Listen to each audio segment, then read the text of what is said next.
යමකු ඔබට අපහාස කරන විට වහාම කෝපයෙන් පිළිතුරු දීමෙන් වළකින්න. මොහොතක් නිහඬව සිටීමෙන් ඔබ සතු ස්වයං පාලනය ප්‍රදර්ශනය වන අතර එයින් අපහාස කරන්නාගේ අරමුණ බිඳ වැටේ. විවේචනය තුළ යම් සත්‍යතාවක් තිබේදැයි විචාරාත්මකව බලන්න.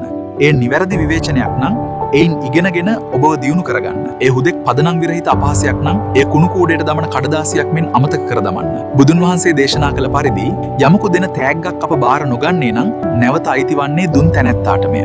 නින්දාවද එසේමයි. නින්දා අපහාස හමුවේ ඔබ පෙන්වන සංසුන්කම සහ මදහස අපහාස කරන්නාට ලබා දිය හැකි හොඳම සහ ප්‍රබලම පිළිතුරයයි. මතක තබා ගන්න.